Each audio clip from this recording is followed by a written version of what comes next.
This episode is brought to you by Google Gemini. With the Gemini app, you can talk live and have a real-time conversation with an AI assistant. It's great for all kinds of things, like if you want to practice for an upcoming interview, ask for advice on things to do in a new city, or brainstorm creative ideas. And by the way, this script was actually read by Gemini. Download the Gemini app for iOS and Android today. Must be 18 plus to use Gemini Live. This episode is brought to you by AWS. Amazon Q Business is the generative AI assistant that can securely understand your business data, summarize results, and streamline tasks. Learn what Amazon Q Business can do for you at aws.com/learn more. This episode is brought to you by Lightlark. The holidays mean more travel, more shopping, more time online, and more personal info in places that could expose you to identity theft. That's why LifeLock monitors millions of data points every second. If your identity is stolen, their US-based restoration specialist will fix it, guaranteed or your money back. Get more holiday fun and less holiday worry with LifeLock. Save up to 40% your first year. Visit lifelock.com/podcast. Terms apply.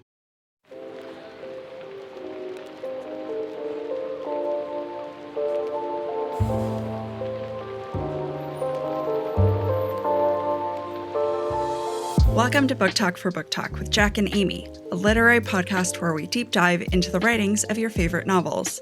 This winter, we are hosting a book club while we prepare our 10-part literary analysis of Sarah J. Maas's Throne of Glass. This is Jack. And I'm Amy. And each week we'll discuss one book from our winter book club roster.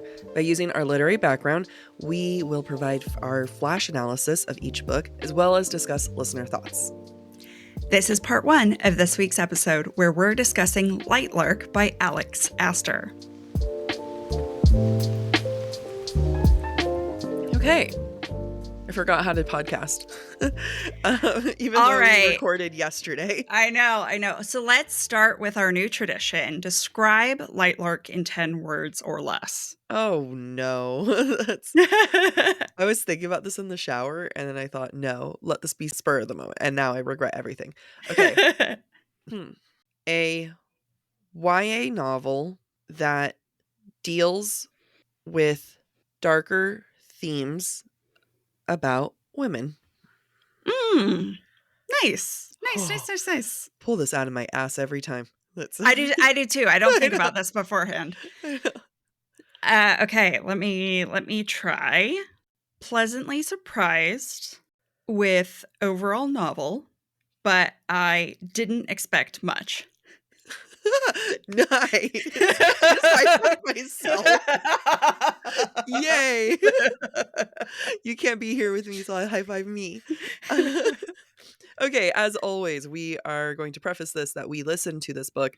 We did not read it. We have not read the other books in this series. We know nothing. And I did not spoil it because this is one that I would love to go back to. Oh, okay. I actually agree. And Seem surprised about that. I do, because I remember Lightlark having some book talk drama associated with it. Oh no. Is there? Crap. So my recollection is that, and I think we have a live recording about this somewhere in the past, Alex Aster promoted Lightlark before she ever wrote Lightlark, and she went viral. And like other authors would post like, here's the aesthetics, here's some quotes, and it got people really, really hyped. And in the process, she got a book deal. And when the book actually came out, a lot of the things that she had may have advertised to generate hype were not necessarily in the book. Interesting. That's my recollection. I could be associating it with the wrong book. Yeah. But you were the one who told me this. I have great news for you. I remember nothing. I cannot be held accountable for memories or past me. Well, if there is controversy on this book, sorry guys, we won't talk about it because we don't know. We don't know for sure. No. I know this is one of those books that I've seen around in the sphere. You know what I mean? It's one of those that you just kind of, it's in the periphery. It's on the TBR. This is another book that I was like, oh, this was written in 2018 and 2016. I don't know why I thought that. It was like 2022, right? Or Yeah, yeah, 23? Yeah. yeah. And then the 3rd book just came out. So I think it's a Mhm. trilogy, and I think it's the final chapter is here. And I know you said last week, aka yesterday when we recorded. I want everyone to know this is November 17th. Like we are, I think this doesn't come out until later. I don't December know. 24th. Oh my god. Yeah, we are so far in the past. So I hope nothing bad happens. Knock on wood, joy, joy, joy. Anyway, so you said something yesterday slash last week where you were like, I think that Once Upon a Broken Heart prepared me for this. Mhm. I am not entirely sure because this book, even though it's YA, has the recipe of everything that I love. And Mhm. one, our main heroine, I forgot her name. Isla. Isla, thank you. I finished this last night. Isla, she is 19. Mhm. She's experienced life. She's a little bit more seasoned. She's been not brutally, but like put through the ringer when it comes to growing up and having to be a leader. And she's also someone who knows that great sacrifice is going to be expected of her one way or another. Mhm. Oh my god, so, like, that already, I'm like, "Oh, thank god we have, like, slightly more mature themes." And then you Yeah. go into a trial, love a trial, sucker for a trial, Mhm. and I can't wait for us to talk about this, a good old-fashioned triangle, love triangle. Yeah. Oh my god, bring me back, Steph and Damon, yes, please. Yeah, it's so funny you say that. Let's start with triangles. Alright, we're Let's starting with the start triangle. Let's start big. I was gonna say, let's start geometry. That's what we're doing here. Oh, I failed. So, with stories like Sarah J. Maas's Court of Thorns and Roses, Yep. and Sarah J. Maas in general, we became used to the pattern of the first love interest is not the mate, and you find your mate or the female main character's mate later on in the series. And we've seen that pattern repeated in other books as well. And I would argue that pattern replaced love triangles. Replaced love triangles. I Yeah. agree. I think after things like Twilight Mhm. and Vampire Diaries, Vampire Diaries, Hunger Games. people got sick of the love triangle because it was Yeah, predictable, yeah. right? Just like, but now that we're accustomed to this predictability of First love interest isn't the main love interest, yeah. exactly, it's refreshing to go back to a Oh, good yeah. old love triangle.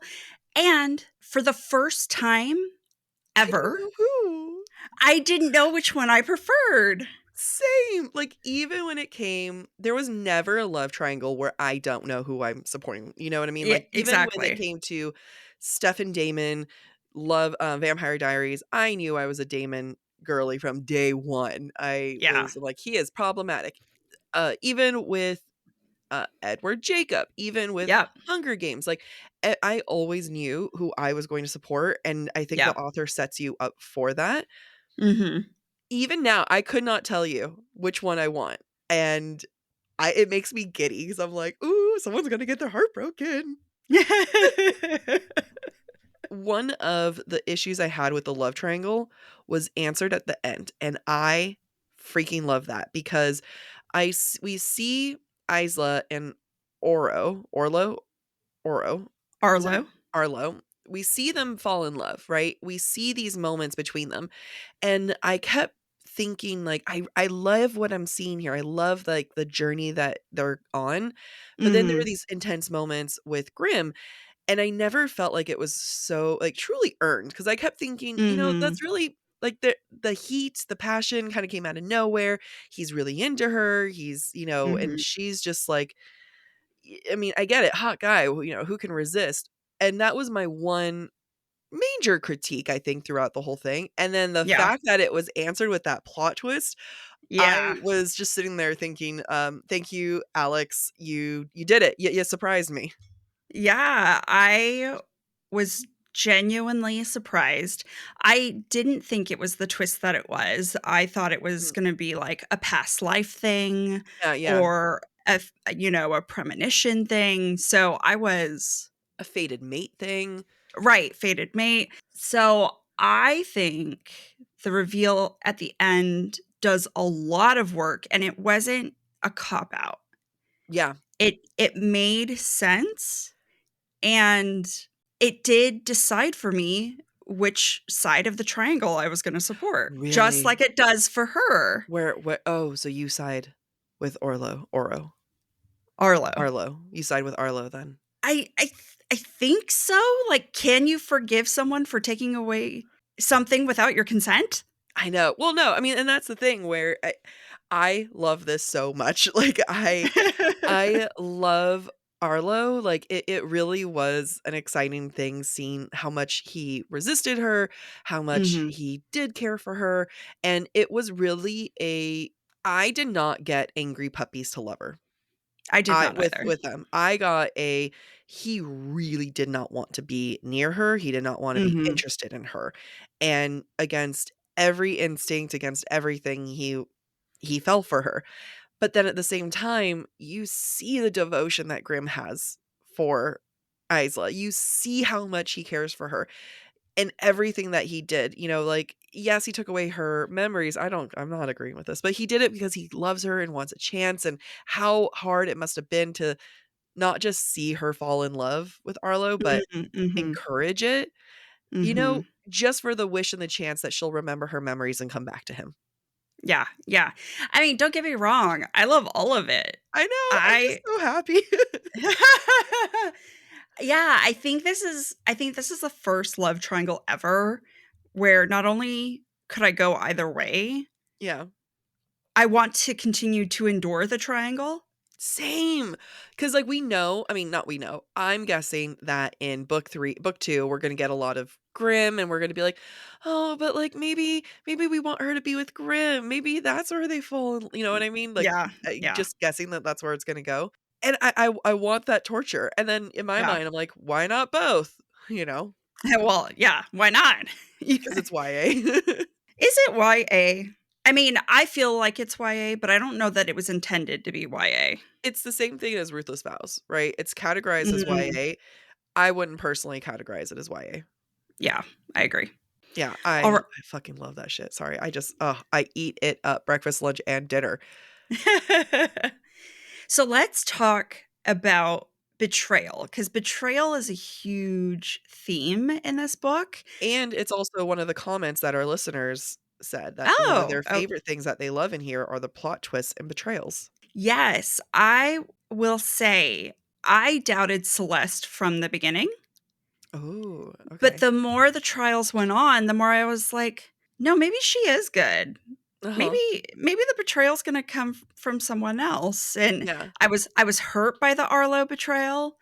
Yeah. I was hurt by the Grimm betrayal, and then when you discover who Celeste really is, I was like, "Yep, called it."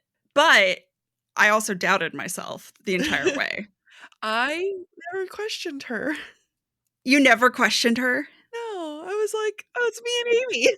I was gonna say never the same way you never questioned me.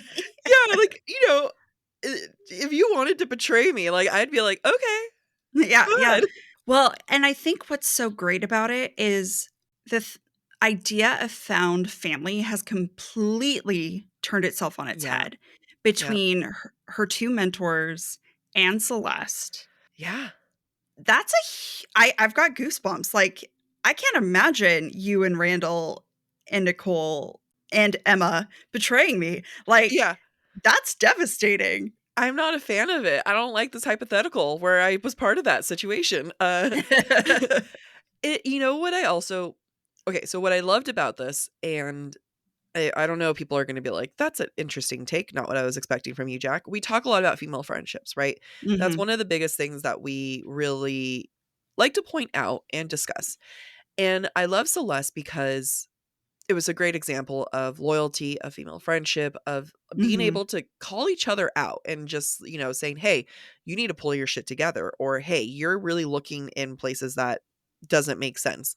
But mhm. at the end of the day, they supposedly loved and supported each other. Now, you would think that I'd be sitting here thinking, "Wow, I can't believe that the one female friendship we lost." I actually loved it because the ending And like the original curse wasn't because a woman lost a man. It was Mhm. because two best friends hurt one another, or one hurt Yeah. the other. And Yeah. that to me, even though, you have the only main female friendship here is a betrayal, the theme is something that hurts the most is when your best friend hurts you.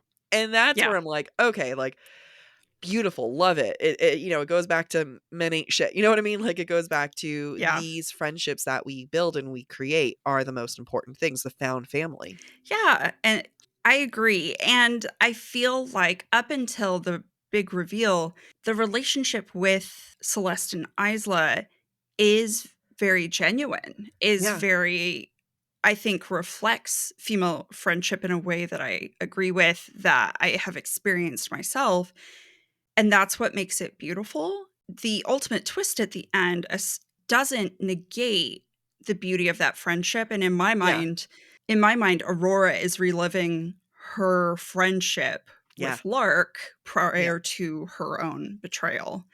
So I thought it was beautifully done, and I agree. Men ain't shit Yeah. is the best part of it. Yeah, it's like, hey, it sucks that, there was betrayal there, but at the same time, like at the end of the day, it's women and friendship that matters the most. Yeah, I like that if you want to call it this book's quote unquote original sin, the Yeah. original sin is betraying your best friend. Yeah. And I love that. I love that so much. Excuse us while we hydrate and you listen to this ad. The best thing about gift giving is when you can identify the things someone needs that they would never get themselves and that they're actually excited to receive. Is this your way of saying that you're going to get me something from Quince, Amy? I might, if that's what you want. I absolutely do, because Quince lets you treat your loved ones, and I am your loved one, with everyday luxury goods, but at a very affordable price. I've actually been looking at their wool coats because now I'm traveling for the winter and I realize I don't own coats. And I am shocked with just how reasonably priced these are. They do that by partnering directly with top factories, and they cut the cost of the middleman, which means we get more affordable pricing. And not only can you get amazing wool coats from Quince or their Mongolian cashmere sweaters, which only start for $50, but you also have these amazing year-round gifts like their 14 karat gold jewelry, their Italian leather handbags. All of the things you listed use premium fabrics and finishes so that every piece feels like luxury. Gift luxury this holiday without the luxury price tag. Go to quince.com/booktalk, BOOKTALK, for 365-day returns plus free shipping on your order. That's QUINCE.com/booktalk, BOOKTALK, to get free shipping and 365-day returns. Quince.com/booktalk. This episode is brought to you by Opel, the first over-the-counter daily birth control pill available in the U.S. Opel is FDA approved, full prescription strength and estrogen-free. Plus, there's no prescription needed. Finally, the days of needing a prescription for birth control are over. Opel is available online and at most major retailers. Take control of your health and reproductive journey with Opel. Birth control in your control. Use code BIRTHCONTROL for 25% off your first month of Opel at opel.com. ¿Hablas español? Sprichst du Deutsch? Kan du norsk? If you've had that sound from Babbel before, I bet you do. Babbel is the science-backed language learning app that actually works. With quick 10-minute lessons handcrafted by over 200 language experts, Babbel gets you on your way to speaking a new language in just a few weeks. With over 16 million subscriptions sold and a 20-day money-back guarantee, just start speaking another language with Babbel. Right now, up to 55% off your Babbel subscription at babbel.com/Spotify podcast. Spelled BABBEL.com/Spotify podcast. Rules and restrictions may apply. From your fryer to the table, it's a quick trip for crispy fries. But how about a crosstown delivery? McCain SureCrisp fries are designed to go from fryer to container to carrier to passenger seat across town during rush hour, down a shortcut that wasn't all that short to a doorstep before they hit the table. And that first bite, the crispiness speaks for itself. To the last bite, McCain SureCrisp fries. Go the distance. See how far our fries can take your business at surecrisp.com/delivery. And then we go back to her guardians, her parental, the supervisors, and their betrayal of her. Like, it Mhm. truly is everyone, and those are 2 women who raised her, and again, you can, you can walk away from this book and think, "Wow, there's not a single woman at the end of this book." I don't feel that way, and I would Yeah. respect if anyone did. I could respect if someone walked away being like, "Wow, so every single woman doesn't like, sucks." Mhm. Maybe, but I felt like, if anything, I walked away from this book saying the connection between women, the found family between women, the found family between friends, that is the most important thing, and it never stopped being the most important thing. Even Yep. when it came to, the last, like, chapter or 2 summary with her and Arlo of, like, Mhm. he told me that that's when he loved me. Like, it did not feel like she went running into his arms and was like, "Okay, you're my family now." Right. Right, right, right. Because the relationship between Isla and Arlo still feels tentative, Yeah, right? They've barely known each other, not even for 3 months or just barely 3 months, and that's not enough time to develop the found family when they were fighting against each other a lot of the time, I'm right? over here thinking, "Wow, 3 months, that is like 5 years in book time." That is Granted, very true, very true. But I don't feel like it's the end of their story and their Absolutely. relationship building. I feel like it's just them embarking on a chapter. Yeah, it felt like they were surprised, like, they were Yeah, both neither of them came to this conclusion in a happy way, you know what I mean? Like, he right. found out that he loved her when she But almost died, yeah, yeah, and she didn't yeah. even know that she loved him until she chose him to save. Right. And her magic was able to be accessed by him to save her, right? That's the Yeah. big surprise of like, oh shit. I guess I do love him? Like, Do we love each oh my god. Really? Yeah, like, no one felt more surprised about their love than them, Yeah, like, yeah. even, like, Grimm and Aurora were both like, "Come on, let's do this, fall in love, come on," and the people actually doing it are just like, "Oh, ew, okay, I guess we're I here." Yeah. Okay. What does this mean for our future? I can't think past tomorrow. Let's Yeah. just focus on 1 hour at a time. He's just over here saying, "I can make you a flower, here you go, I love it." I let's one of the biggest things about the betrayal, like, I wanna talk about is the fact that she always had power. Mhm. Mhm. I love the message of this Yeah. because she allowed other people's opinions and perspectives, Yep, yep, like the narrative other people told her about herself, yep, she allowed it to dictate her life. yeah, She never questioned it, and she never tried to combat it, yeah. and I think that's a very real experience for a lot of women. Yes, absolutely. You can definitely see this as a larger message of sometimes we are raised to be put in a place. And even though she Mhm, was raised to be a ruler, she was raised to feel weak. She was mhm, raised to have the message of you do not have the power.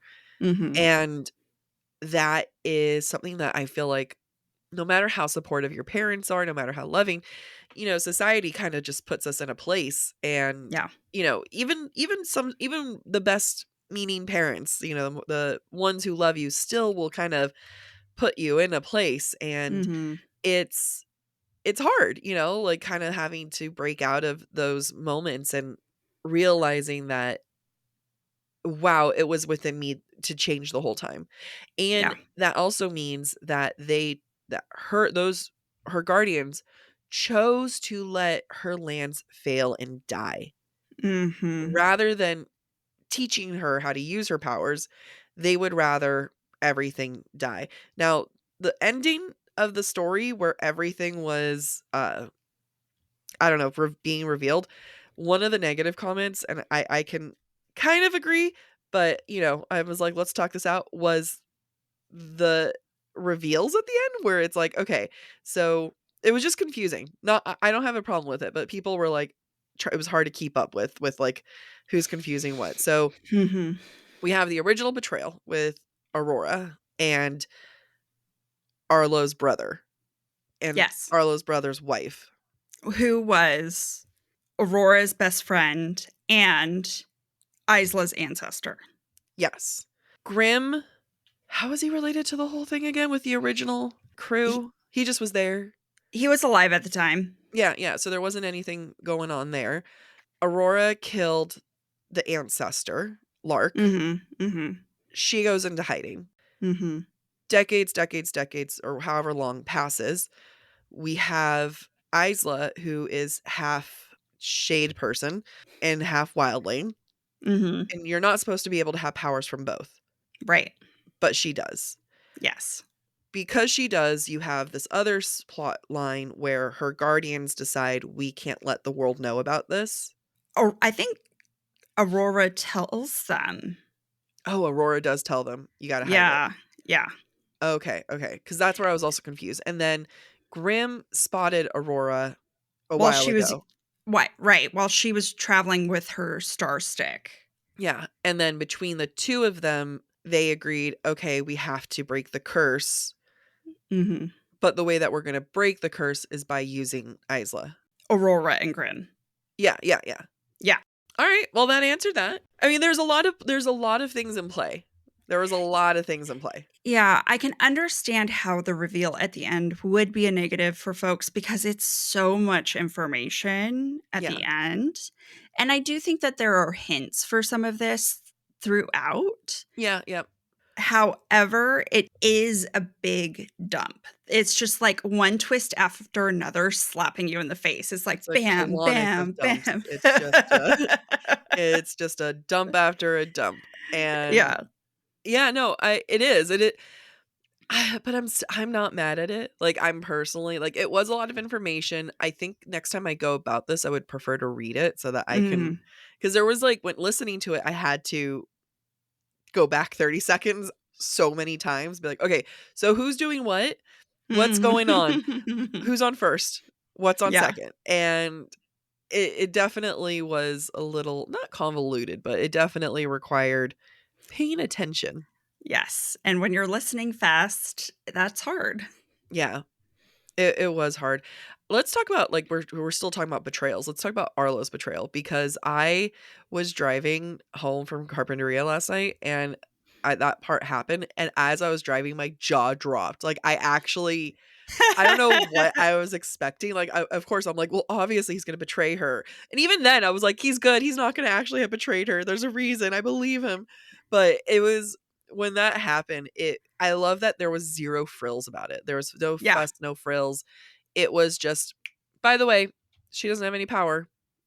Yeah. I love that there was no delay. I love that there was, like, it was an immediate consequence. Yeah. It's a bitch slap in the face because you've built up so much time, just like Isla has, learning to trust Arlo. Yep. And for him to turn around and do that, you're like, Arlo. No, well, it's more like, how did I not see the signs that this was going to happen? Okay, you and I have two different thought processes. You were like, why I didn't see the signs? And I'm like, no, he's still good. Like, let's ignore. Well, let's no. ignore the signs. I did feel like he did it with purpose because Arlo always does things with purpose. But I guess I didn't expect him to use it as a tool. Yeah. What I like about his betrayal, and the reason why he did it, is that it continue to stay true to who he was. Mm-hmm. Who he was is he wants to save Lightlark, right? He wants to save the kingdom. Yes, he needed access to, I don't know, the moon island, whatever that it's called. You know, there was things that he needed, and there was only one way to go about it. And he needed her to have the real reaction. That's a trope we've seen a number of times. It's like, I needed you to have the real reaction. Yeah. Still not mad at it. Like, that's one of those tropes where I don't hate them. You know, I'm just like, yeah, give him the real reaction. Yeah, I think it's because he's not morally gray in the way that Rhysand is to me. Yeah. I mean, if you can consider Rhysand morally gray. But he's not an asshole necessarily in my mind. He has very strong morals and goals, and those never change. Yeah. And that's why his betrayal was shocking in the moment, but I can understand it and forgive it. Whereas someone else, I'm like, you just did that to be an asshole. Yeah, and especially where we find out how much he was protecting her, how Mm-hmm. much he was there, and, he even makes a point where Esme, I think one of the maids was able to go in and out, and he was like, "How do you think she got to you safely?" Like, Mm. he made it was not gonna be just a betrayal without protection, and Mm-hmm. his promise of protection was always going to be there, and it continued to be there. Yeah. Oh god, Yeah. there's just so many sorry, I'm just realizing all the times that Arlo was kept harping on not harping, but questioning Isla of, "Are you sure you didn't know Grimm? Are you sure you didn't know Grimm?" Yeah. Yeah. Not that he knew, I think there's a world where he didn't know that they knew each other, but just the fact that they seem so familiar with each other, and talk about another big clue of, "Are you sure you Mm-hmm. guys aren't Yep. in this together?" Yep. Yep. Yep. I mean, the clues are definitely there when you go back and think about it. I'm like, oh yeah. I mean, I think she did a good job with breadcrumbs in a way where I didn't know they were breadcrumbs, right? Can you give Sometimes, another example of a breadcrumb? I mean, let me think of another good one. Every time, so there comes a point where Isla's annoyed that Celeste continues to be focused on the bond breaker. Uh-huh, And uh-huh. she's like, the bond breaker's always been her idea. It's always been part of her plan. Yeah, She yeah. just needs to up on it. It's so dumb, blah, blah, blah, blah. And then after Arlo's betrayal, she's like, I should never have doubted you. I should have been focused on the bond breaker. It was just, it's subtle enough Yeah. that you're like, I didn't pick up on that. Yeah, absolutely. Because I was expecting the bond breaker to be the last ditch magical effort, and then Mhm. because that's almost what you'd believe. I mean, it's what I did believe of, okay, so the Yeah. bond breaker is gonna come in last minute, and they're gonna solve Yeah. it, and they're gonna do all these things. Then that would be, like, "They did it, yay." Only for it to actually do the exact opposite. I know. I guess the other part where I was also a little confused was Isla's plan at the end. Of, "Okay, I'm gonna do the power, and then I'm gonna go on a run, and I'm gonna" so was she planning on doing another curse? Like, put in another curse? Before she realized that Grimm and Aurora betrayed her, before all that stuff, and she went to Grimm and was like, "Run away with me," and she went to Celeste and was saying, "Trust me," right? Like, there was a plan that she had in her head. I couldn't tell you what that plan was. I think she was just going to execute the plan they had always planned on with the bond breaker. Well, no, because she did have something, because there was something to do with the egg, you know, the egg Right. power. This is where listening and having to listen quickly does not help because Yeah. this is one of those moments. And there was like a couple times throughout the book, like especially at the beginning when they were giving out the lore and they were doing the whole, here's, the curse and this is what we're doing. Mhm. At one point, I was a couple chapters in and I thought, okay, I can either go back and re-listen to it or I can just hope I get there. Like hope it Yeah. all kind of comes together. Yeah.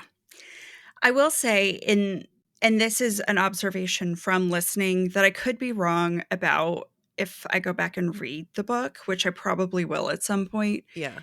I did feel like the narrative style was a little more focused on Isla telling us what she knew rather than Yes. observing things about the different, races, for lack of a better word, or Uh-huh. tribes, about the different isles, etc. It was more telling, not showing, I think, in a lot of areas.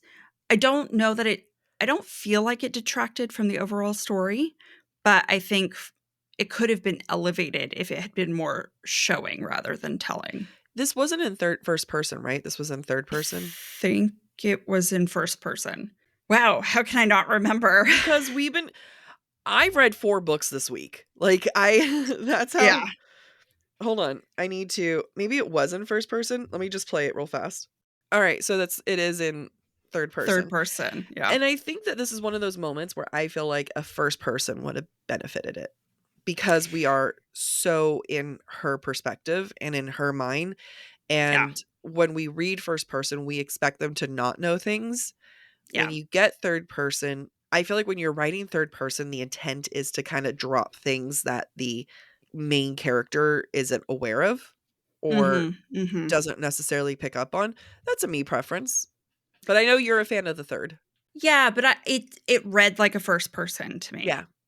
Yeah. And that's why I couldn't remember, because I felt like the narrative style was so closely aligned with Isla's thoughts and very much in her head.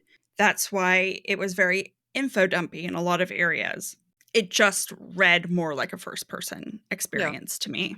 Whereas with third person, I usually expect the narrative to be a little more pulled back from the main character's perspective, a little bit more omniscient. But I mean, I don't know that I have a critique. I'm just making an observation, and I wonder how different. Observation and preferences, that's all. And I don't know how different that would be if I read the book. Same, agreed.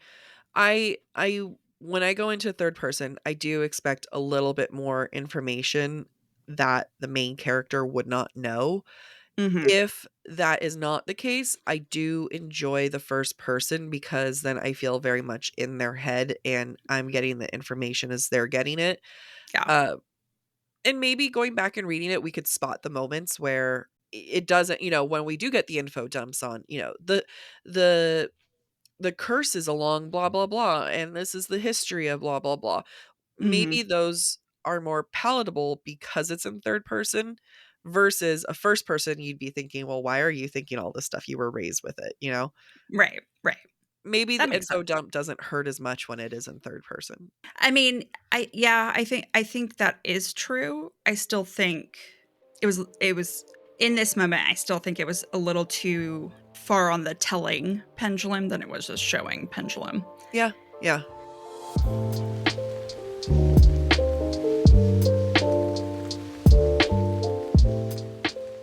Thank you for listening to part 1 of this week's episode of Book Talk for Book Talk with Jack and Amy. Stick around for part 2, which airs on Thursday.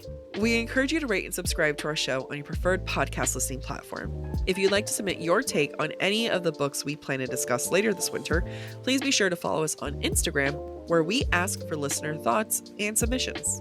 If you are enjoying the podcast, please visit our website, booktalkforbooktalk.com, to view our latest merch and learn about supporting the show through Patreon or Venmo. Please also follow us on TikTok, Instagram, or YouTube at the handle booktalkforbooktalk and share with all your friends. That is the best way to support us. Bye.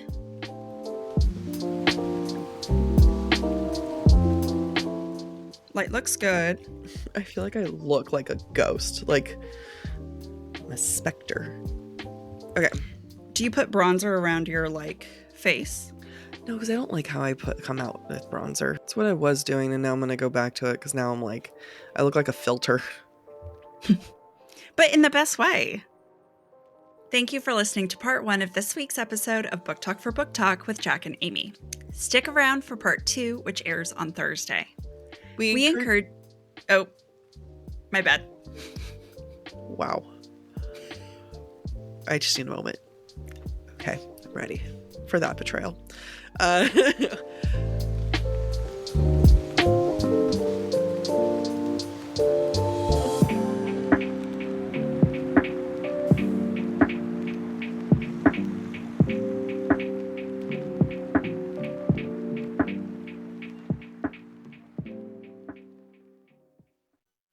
The best thing about gift giving is when you can identify the things someone needs that they would never get themselves, and that they're actually excited to receive. Is this your way of saying that you're going to get me something from Quince, Amy? I might, if that's what you want. I absolutely do, because Quince lets you treat your loved ones, and I am your loved one, with everyday luxury goods, but at a very affordable price. I've actually been looking at their wool coats because now I'm traveling for the winter and I realize I don't own coats. And I am shocked with just how reasonably priced these are. They do that by partnering directly with top factories, and they cut the cost of the middleman, which means we get more affordable pricing. And not only can you get amazing wool coats from Quince or their Mongolian cashmere sweaters, which only start for $50, but you also have these amazing year-round gifts like their 14 karat gold jewelry, their Italian leather handbags. All of the things you listed use premium fabrics and finishes so that every piece feels like luxury. Gift luxury this holiday without the luxury price tag. Go to quince.com/booktalk, BOOKTALK, for 365-day returns plus free shipping on your order. That's QUINCE.com/booktalk, BOOKTALK, to get free shipping and 365-day returns. Quince.com/booktalk.